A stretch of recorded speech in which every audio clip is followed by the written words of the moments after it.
Welcome back.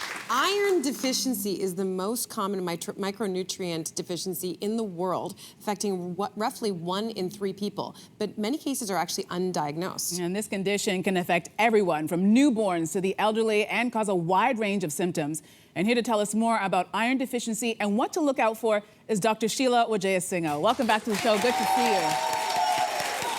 All right. I guess it makes sense to start at the beginning. While I lose my earring down my bosom. Live television. Perfect shot. What does iron do in the body? Why do we need it? So iron is one of our most essential nutrients in our system, and because it helps to create normal red blood cells and helps the red blood cells carry oxygen. And so you can think when we don't have enough iron in our system, the oxygen's not getting to where it needs to go. So it's not getting to our muscles, our brain. So we feel tired, we feel fuzzy, and it's especially important for kids and for the elderly as well. And it's really important that we're talking about it today because beyond just fatigue, it affects our hair, our energy, and our basic quality of life. Why it's important to talk about is that the guidelines have recently changed. So before we used to say an iron under 10 was considered deficient. Now we've increased that number, our threshold, to under 30. So we're catching more people, and more people need to know this so that we can get that help out there to help you through those symptoms. Wow. Okay, so what exactly causes low iron? Yeah, and this is such an important question because anytime you don't want to just treat iron, you need to understand why is your iron low in the first place. And so there's several different reasons why this is. So there's conditions that cause increased demand in your system for iron, like when we're pregnant. And so that you need more iron for to grow another individual in your body. And so pregnancy is a common area that we might need more iron. There's also conditions where you notice that we're not absorbing the iron in our diet in the same way. So that might be because of dietary choices, like if you're vegetarian or vegan, you might need to focus a little bit more on getting sufficient iron sources in. But also there's medical conditions like celiac disease, which is underdiagnosed, but if you're iron deficient, we should be checking you also for celiac disease or inflammatory bowel disease. And the common reasons why people have iron deficiency is blood loss, so heavy periods. So women notoriously tend to have low iron compared to our male counterparts. And this is really important because if we treat that heavy period, we can get rid of the iron deficiency and actually increase people's irons. And most importantly, iron deficiency can be a hint for hidden blood loss, like colorectal cancer. So if I have a patient who comes in and they have iron deficiency and I can't find another reason, I need to make sure that they don't have colon cancer. And so it can be life-saving to know if you have iron deficiency or not. Wow. Wow. I have no idea. All right, so Dr. Sheila, some people may have their blood work done and that they find that their hemoglobin is normal, but they have still experienced these symptoms. Can they still be low on iron? Yeah, that's a great question, Andrea, because we usually check people for complete blood count, which is looking at your red blood cell count. But we're missing, are we looking for the iron deficiency? Because we used to think that anemia was what caused symptoms, but actually iron deficiency, if your iron stores are low, and the specific test that we need to do is something called ferritin. And ferritin is that number. If it's under 30 now, that means that you're low on iron. It's a precursor to actual anemia, which is a much harder thing to treat. So we want to catch people before that stage happens. So when you're getting tested, don't just get your complete blood count. You also need to get your ferritin.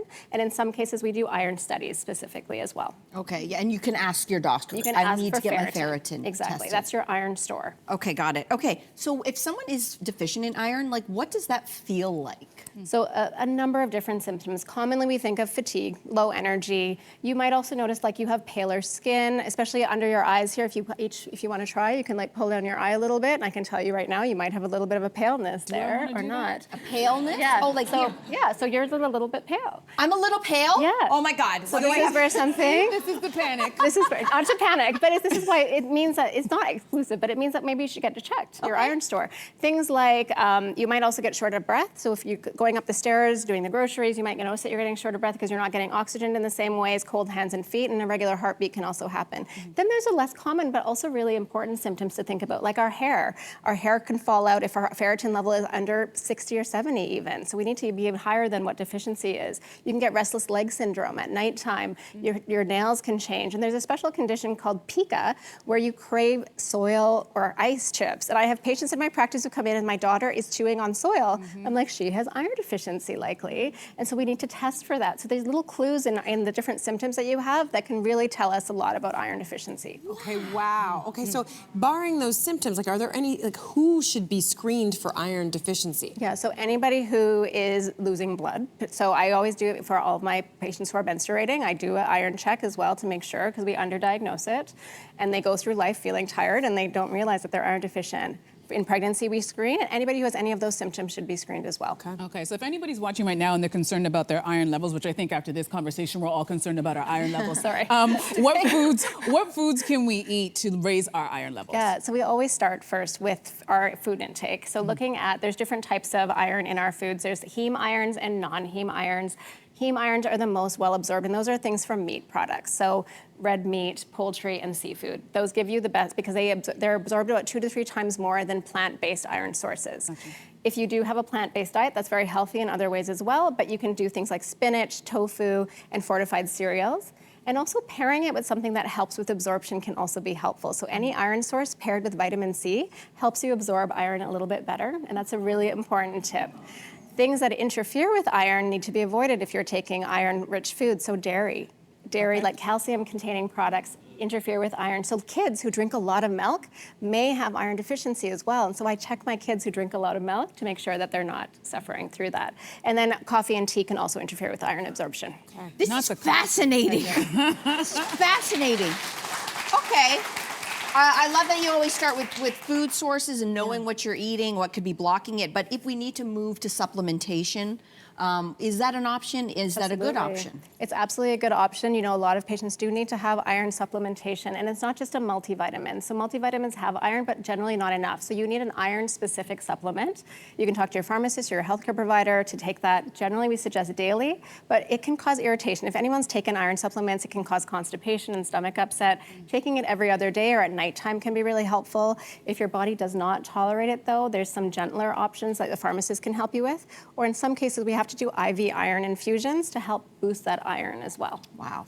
Okay, so like my sister, for example, I know she had low iron for a while, and she, by the guidance of her doctor, she started taking a supplement, but it took a long time. Yeah. I feel like it only has been like after a year that she started to notice her blood work change. Right. How long should you expect for it to change? So this is a really important point. It doesn't happen overnight. You might start to feel better early with some iron, and a lot of patients will say, I didn't even realize I was feeling this bad until I started supplementing with iron, and I feel much better. But usually about 2 to 3 months, I recheck your level. So it's not just a one and done thing. Please do, if you notice that you have iron deficiency and you're supplementing, get it checked again in about 3 months to make sure that your body is responding. Because if it's not responding, we need to change how we're giving it to you, or we need to find out why is your body not absorbing it. Do you have celiac? Do you have bleeding that we need to figure out? Do you have colon cancer? All of those things are important, so always get it rechecked. Got it. Oh my gosh, we are all calling our doctors today, Dr. Sheila. Thank you so much. Fascinating. Okay, all right. You saved this segment. Show it to everybody in your family. Let's take a break. We'll be back right after this. Hey, you, come a bit closer. We've got so many more must-see interviews, spicy debates, lifestyle tips, and pop culture moments. So subscribe to our channel by tapping the logo below and don't miss out.